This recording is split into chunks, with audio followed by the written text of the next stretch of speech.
कार्यक्रम के पुण्यार्जक हैं बापू साहेब कमल पाटिल पुणे, हेमंत सुचेता लट्टे बेलगाम, अभिषेक परिमा लट्टे, सोहम लट्टे, पूर्वा और Abhishek Jain USA, firm Girnar alloy private limited Belgaum, Shrimati Kamla Jain, Shri Lokesh Jain, doctor Deepti Jain, Lal Mandir Kota कोयला वाले, प्रेरक जैन, देवांशी जैन, लाल मंदिर कोटा एवं समस्त जैन सोनी परिवार सीस वाले, स्वर्गीय श्री नवरत्न मलजी, स्वर्गीय श्रीमती आची देवी की पुण्य स्मृति में श्री अशोक कुमार, श्रीमती शशि, श्री अरविंद कुमार, श्रीमती संगीता जैन, श्री पदमचंद, श्रीमती सुरुचि, श्री मोहित, श्रीमती पूजा, श्री आशीष, श्रीमती त्रिशला, सेहजल, ईशा, कोमल, परी एवं समस्त कासलीवाल परिवार तमिलनाडु पनरोती निवासी श्री अरविंद ज्वेलरी 24G वसावी अंजलि सलाई पनरोती।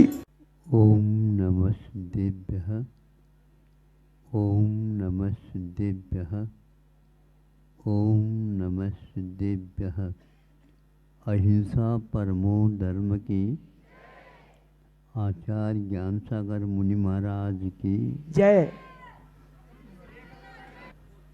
प्रतिदिन चाहे वह प्रातःकाल हो, चाहे वह संध्या काल, हमें विहार के काल में विद्यालयों का संपर्क मिलता है।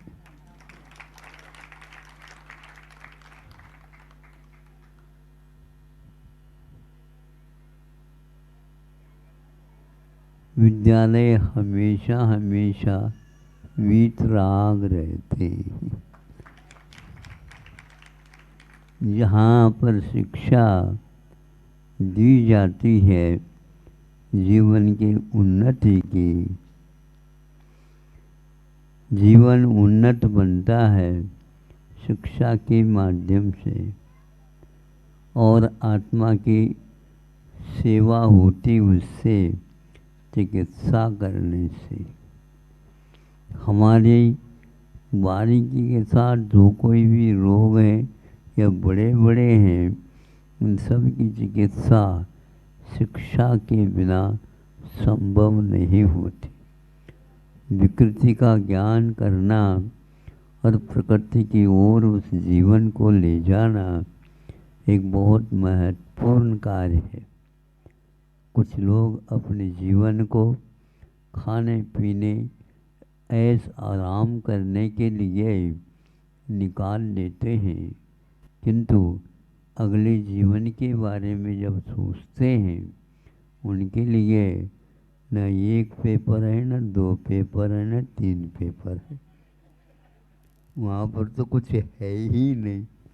खाली हाथ में जब देखता है कि मेरा हाथ खाली क्यों है, आपने कुछ काम किया हो तो बताओ। इसलिए बच्चों को ये सिखाना चाहिए। विद्यालय देखता हूँ तो वहाँ पर कुछ चित्र भी होते हैं। आज के चित्रों में बहुत परिवर्तन आ गया है। कोई भी चित्र देखते हैं, उसके रूप रंग, उसके ऊपर का, भीतर का, बीच का कोई भी व्यवस्थित चित्र नहीं दिखता हमें।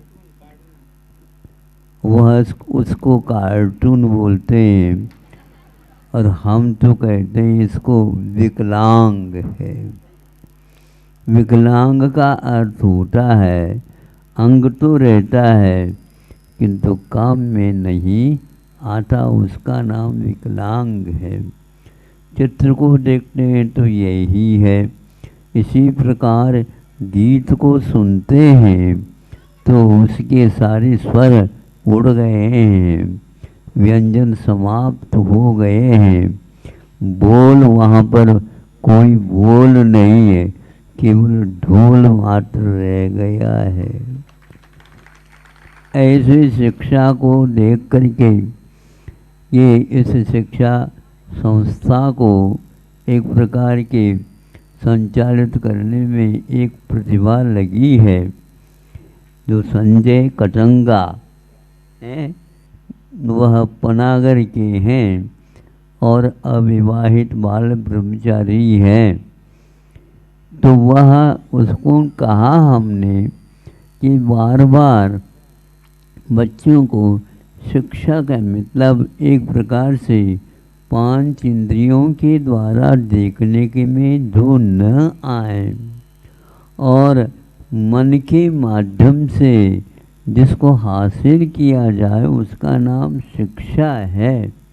आँखों के द्वारा रूप को देखा जाता है, कान के द्वारा स्वर सुनाया जाता है और घ्राणा के द्वारा एक प्रकार से सुगंधी दुगंधी का ज्ञान होता है।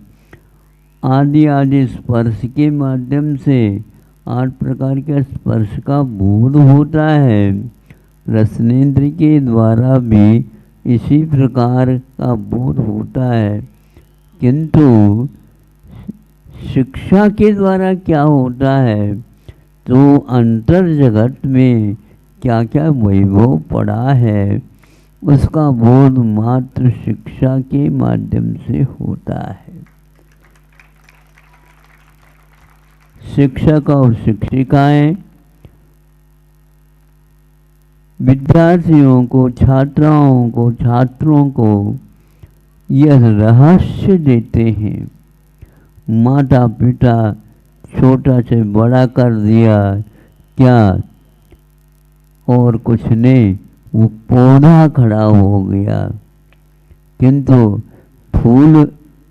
फूल करके जब आ जाता है तो उसका रहस्य खुलने लग जाता है। सूंघना रहस्य नहीं है, इसमें सुगंधी किसने डाली है। जीवन में शिक्षा के माध्यम से खुशबू आ जाती है। इसलिए इन सारे विद्यालयों को मैं देखता हूँ कि ये बहुत रहस्यपूर्ण है।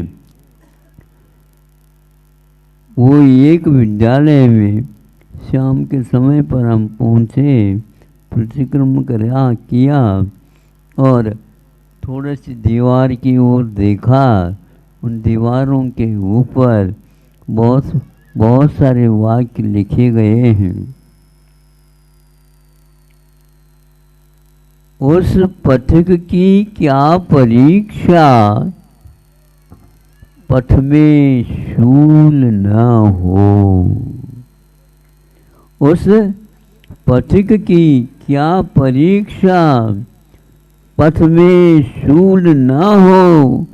उस नाविक की क्या परीक्षा, धारा प्रतिकूल न हो।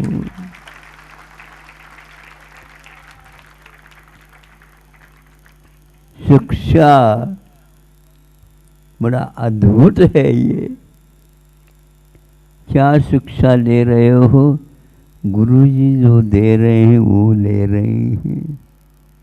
आप अपने तरफ से कुछ नहीं, किंतु गुरु जो देते हैं वह एक प्रकार से जीवन के कठिनाई जो कोई भी जीवन में होती आती है उनको टक्कर देने की, उनको रोकने की अथवा उनको सहन करने की क्षमता देती है। उसका नाम गुरुओं के द्वारा दी हुई शिक्षा मानी जाती। इसलिए भारतीय संस्कृति के अनुसार यह इस विद्यालय का सर्वत्र नाम है संस्था का, और इसके लिए शिक्षा दी जाती है 5 इंद्रियों का नहीं, किंतु मन के, दिल के, आत्मा का उद्धार कैसा हो अंतर जगत में जो पड़ा है उसकी शिक्षा दी जाती है। इसलिए कठिनाइयों से विद्यार्थियों को कभी भी डरना नहीं चाहिए। ये तो परीक्षा है, और परीक्षा तो खाली मात्र सुनने से नहीं पास किया जाता, किंतु हम उसका मनन करेंगे, चिंतन करें और स्वीकार करें। इसी प्रकार संस्कृत में ये बोध वाक्य मिलते हैं कि विद्यार्थी चेत कुतः सुखम, सुखार्थी चेत कुतो विद्या। ये देखो सुनो कि हम श्रम नहीं चाहते हैं, दुख को सहन करने की क्षमता नहीं रखते हैं, तो ये ध्यान रखो विद्या नहीं मिल सकेगी। और विद्या को यदि चाहते हैं तो कभी भी दुख का दुख अनुभव ही नहीं होता है। ऐसा ये काल है, ये पंचेंद्रिय के विषयों की ओर दौड़ धूप नहीं होती उनकी, किंतु गुरुजी जो देते हैं वह एक सब कुछ है। तो वहाँ जहाँ कहीं भी हासिल करके उसको परीक्षा में वह लिखता है, वह परीक्षा केवल परीक्षा नहीं है, जीवन में उतारने का नाम परीक्षा होती है। जीवन में यदि नहीं उतरता, तरने की बात, वह पार करने की बात यही कि यही रह जाती है, कभी भी नहीं। आज तक हमें कई गुरु मिले, कई विद्यालय मिले, सब कुछ मिले, किंतु यह रहस्य नहीं खुला है। इसलिए आप अपने जीवन में सुगंधि का अनुभव करना चाहते हो, हाँ आज हमें सुगंधि का अनुभव हो रहा है। कहाँ सुगंधि आ रही है आपको? अरे नाक से नहीं आती है वो, उसको तो एक प्रकार से अपने जीवन में जो उतारा है, तो औरों के जीवन में नहीं होने के कारण इधर उधर देख रहा है, लेकिन वह आंखें बंद करके उस सुगंधि का अनुभव करता रहता है और उन शब्दों के गूंज को वह अभी भी सुनता रहता है। जीवन के अंत में भी जो बचपन में दी हुई विद्या का वह रहस्य खुलता चला जाता है। देह से देहातीत होने के उपरांत भी वह पूर्व में जो दिए हुए गुरुओं के संकेत, ये उंगली दिखती रहती है उनको, यह उंगली दिखती रहती है और वह ऊपर का बोध ईश्वर का वह उसे होता रहता है। अब आप लोग समझ गए होंगे, यहाँ पर जो कार्टून लगे हैं, यहाँ पर ऐसे बोर्ड चित्र लिखे जा सकते हैं जिसको देख करके हम अंतरंग का भी कुछ पहचान कर सके। ये एक इसी प्रकार ऐसे गीत इन लोगों को सिखाओ जिसके द्वारा धारा प्रतिकूल न हो, उस नाविक की क्या परीक्षा और उस पथिक की क्या परीक्षा, पथ में शूल न हो, कष्ट सहिष्णुता बनिए, यही एकमात्र सार है। नहीं तो शिशु ही सशक्ता रह जाएगा। विद्यालय विद्यालय रहेगा, इसका नाम विद्यालय नहीं, विद्या का आलय है, विद्या का आलय है। और यह यदि उद्देश्य नहीं है तो विद्या का लय है, लय मतलब समापन है। इसलिए आज विद्यालय में हम आए, नहीं तो अन्य तो स्कूल में ही आते जाते हैं।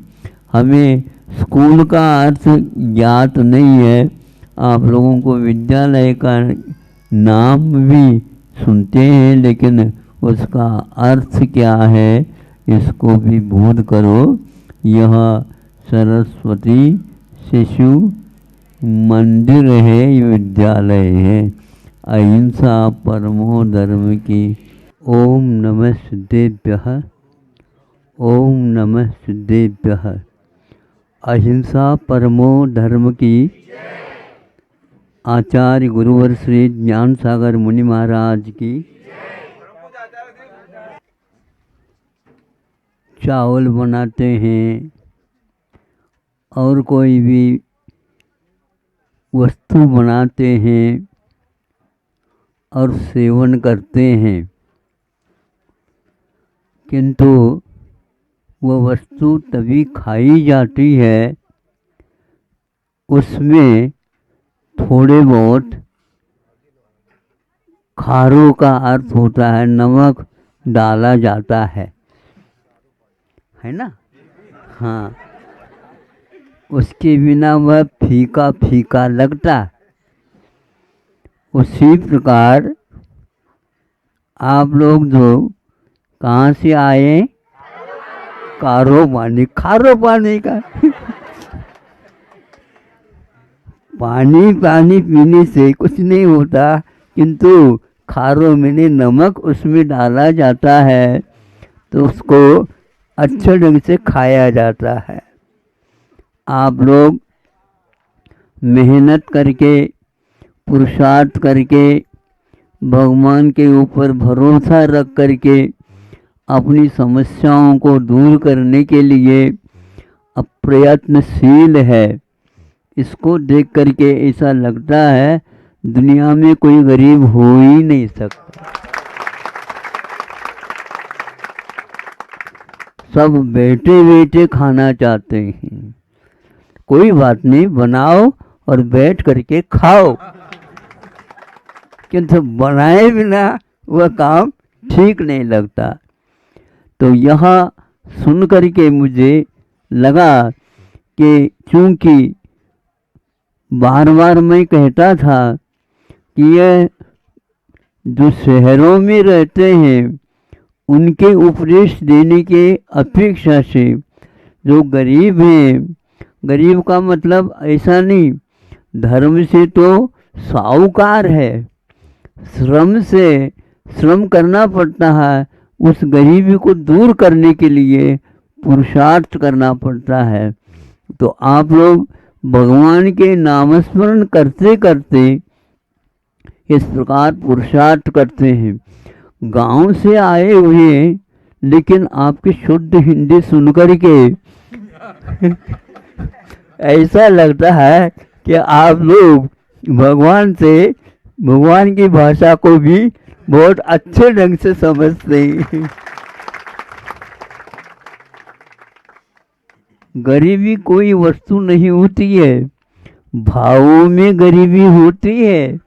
और आप लोगों के जो भावों के साहूकारी देख करके, प्रफुल्लता देख करके, भगवान के प्रति आस्था रखने वाली देख करके मैं समझता हूँ इससे बढ़कर के धर्म और कोई वस्तु होती नहीं है। इन लोगों को बहुत बार कहना पड़ता है और आप लोगों को एक बार भी कहे बिना उस मार्ग को अपना चुके हैं, क्योंकि आप लोगों के लिए विशेष रूप से प्रतिमा स्थली वाले जो बहनें मिली है, ये बहुत निधि मिली है, निधि। उसके माध्यम से उन्होंने जो परिश्रम किया, हमने कहा कि अब तो समझ में आ गया कि जहाँ पर आवश्यकता है वहाँ पर यदि बादल बरस जाए तो वहाँ की धरती फलवती हो जाती है और उसके माध्यम से हजारों नहीं, लाखों नहीं, करोड़ों मनुष्य जीवित हो जाते हैं। और उसके साथ साथ वह ये बैल है, पशु है, आदि आदि, उनका भी जीवन सुधर जाता है। इसी को बोलते हैं सुकाल। आप लोगों को भले ही हम दूर से अभी जा नहीं पाए, लेकिन हम वहाँ पर गए बिना भी आपके पास नहीं आ रहे हैं ऐसा तो नहीं कहा जाएगा।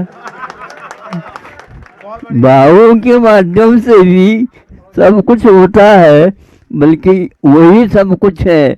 भावों में जब हम बिल्कुल प्रभु के प्रति समर्पित हो जाते हैं तो वहाँ पर किसी भी प्रकार से दुर्भिक्ष रह नहीं सकता। तो आप लोगों के लिए जो श्रम मिला है यह बहुत बड़ा काम करता है। इस श्रम से ही हमारा जीवन उन्नत बनता है और एक प्रकार से दूसरे के लिए भी, परोपकारमय जीवन के लिए भी श्रम ही हमेशा हमेशा कार्यकारी होता है। आप लोगों ने जो श्रम अपनाया है यह भी एक प्रकार से भाग्य से मिलता है। कोई श्रम करना चाहता है और हाथ पैर यदि काम नहीं करे तो क्या करेगा? आप लोगों से भगवान से प्रार्थना है आप लोगों को श्रम योग्य करने योग्य शक्ति मन की, वचन की और काय की मिलती रहे जीवन पर्यंत, ताकि आप अपने आप के जीवन को संभालते हुए दूसरे के जीवन को भी संभाल सको। यहाँ से किसानी वगैरह जो खेती वगैरह करते हैं और उसके माध्यम से वो फसल उगा देते हैं, वो कहाँ जाता है? वहाँ शहर को जाता है। शहर वाले कुछ नहीं बैठे रहते हैं, दूसरे काम करते हैं, किंतु इसकी प्रतीक्षा रहती है। जैसे पोस्टमैन होता है तो उसकी ओर नज़र रहती है कि हमारा पत्र कब आएगा, हमारा पत्र कब आएगा। उसी प्रकार किसानों के माध्यम से तो कब वह धान्य आएगा, कब वह धान्य आएगा, हमारे शहर में प्रतीक्षा रहती है। तो महत्व किसका हो गया बताओ आप लोग? हाँ, ये बात है कि आप लोगों की प्रतीक्षा होती है। ये क्योंकि जो श्रम करता है, उत्पन्न करता है, और दूसरे जो व्यक्ति कौन, अपने व्यापारी लोग उत्पादक नहीं होते और किंतु है उत्पाद करते, हड़ताल करते हैं। और आप कभी भी उत्पाद नहीं करते किंतु उत्पाद कर देते हैं। सभी की प्रतीक्षा उसी ओर रहती है और यहाँ से वहाँ जाता है तो वह मूल्य बढ़ने लग जाता है। आप लोग मूल्य की ओर नहीं देखते, उसका सही मूल्य यही है।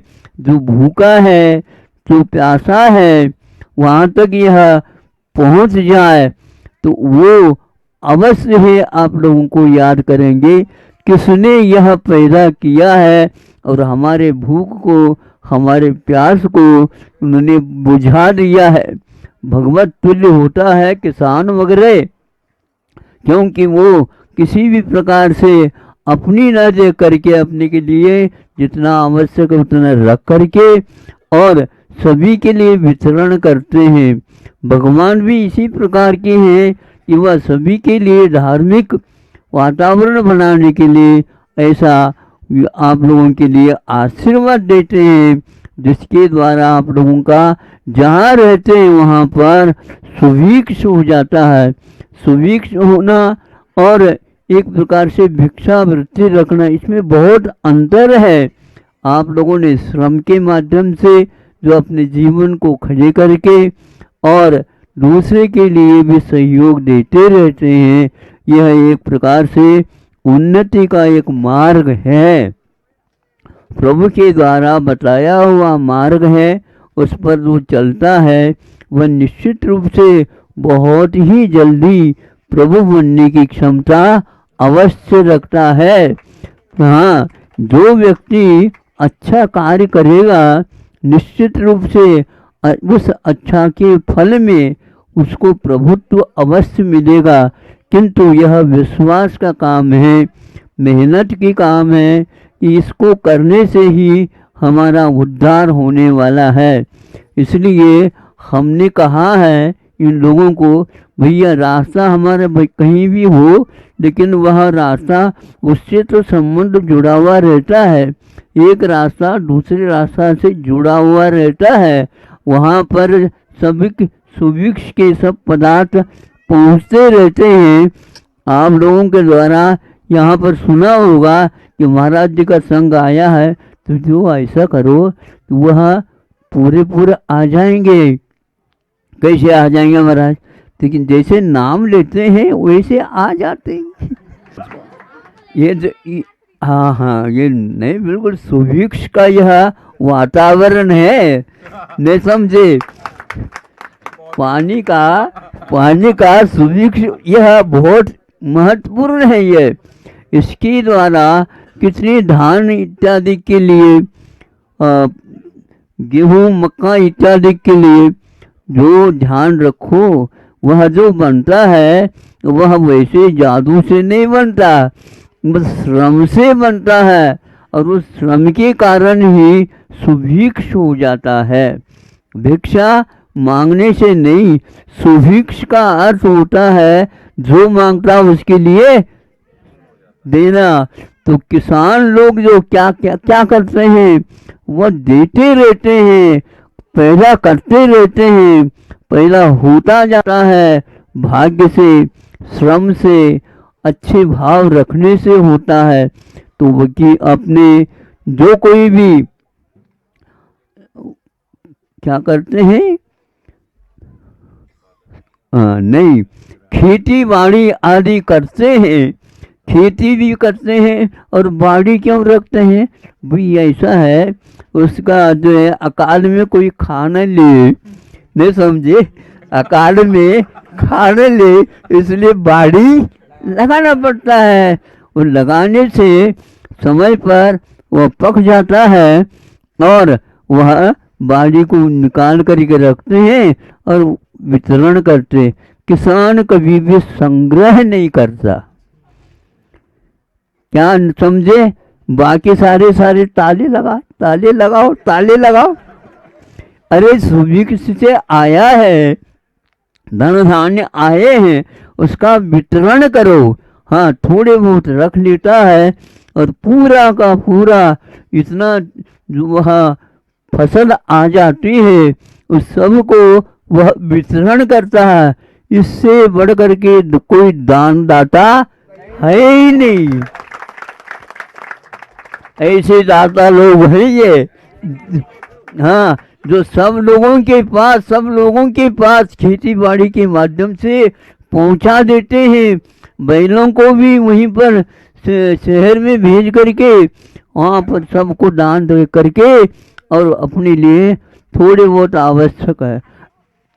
योग से ये जो प्रतिमा मंडल है, उन लोगों ने यह काम किया कि हम वहाँ पर जाएंगे जहाँ पर इसकी आवश्यकता है, और वहाँ पर प्रतिमा स्थली के माध्यम से जो इसे प्रशिक्षण दे दिया गया है, ये भी बहुत, हाँ तो हाँ, हम तो है ही। ध्यान रखो, सभी लोग मनोरंजन की ओर चले जाते हैं, पैसा और ज़्यादा खर्च करते हैं। लेकिन इन लोगों ने ऐसा मन बना दिया कि नहीं, जहाँ पर आवश्यकता है वर्षा की, वहाँ पर जाकर के बरसना चाहिए। ये सुभिक्ष का काम। तो सभी लोग शहर के लिए जाते हैं, लेकिन इन लोगों ने शहर को छोड़ करके उन व्यक्तियों के पास ढूंढ करके गए हैं और उनको इस प्रकार का सहयोग दिया। तो आज यह पूरी सभा जैसे भर गई है। हाँ, ये सभी सात्विक भावों का ही परिणाम है। भगवान से प्रार्थना है कि यह सात्विक भाव इन लोगों का बढ़ता चला जाए और औरों को भी इसका लाभ मिलता चला जाए। इस प्रकार समूह इस सात्विक बन करके गांवों में ही वस्तुतः है, गमाया हुआ जो है ना, ये लोग गंवा देते हैं, किंतु गांवों में उसको अपने आप में उत्पादन कर देते हैं। तो आप लोग बहुत अच्छे कार्य कर रहे हैं, इससे भी और अच्छे कार्य करें, यही हमारा आप लोगों से आशीर्वाद है। हम सूर्य रहता है ना, आसमान में रहता है, पास आता है क्या? है? नहीं समझे? लेकिन धरती के सुनो तो, किंतु धरती की उपजाऊ उससे बढ़ जाती है, और धरती पर जितने भी जीव हैं उन सब के लिए सुभिक्ष हो जाता है। इसलिए कि आप लोग ऐसे ही भगवान की भक्ति करते रहो, हाँ, स्मरण करते रहें, हम आपके लिए आशीर्वाद देते हैं। अहिंसा परमो धर्म की। इस कार्यक्रम के पुण्यार जत्थे बापू साहेब कमल पाटिल पुणे, हेमंत सुचेता लट्टे बेलगाम, अभिषेक परिमा लट्टे, सोहम लट्टे, पूर्वा और Abhishek Jain USA, firm Girnar alloy private limited Belgaum, Shrimati Kamla Jain, Shri Lokesh Jain, doctor Deepti Jain, Lal Mandir Kota कोयला वाले, प्रेरक जैन, देवांशी जैन, लाल मंदिर कोटा एवं समस्त जैन सोनी परिवार सीस वाले, स्वर्गीय श्री नवरत्न मलजी, स्वर्गीय श्रीमती आची देवी की पुण्य स्मृति में श्री अशोक कुमार, श्रीमती शशि, श्री अरविंद कुमार, श्रीमती संगीता जैन, श्री पदमचंद, श्रीमती सुरुचि, श्री मोहित, श्रीमती पूजा, श्री आशीष, श्रीमती त्रिशला, सेहजल, ईशा, कोमल, परी एवं समस्त कासलीवाल परिवार तमिलनाडु पंरोती निवासी, श्री अरविंद ज्वेलरी 24G, वसावी अंजलि सलाई, पंरोती।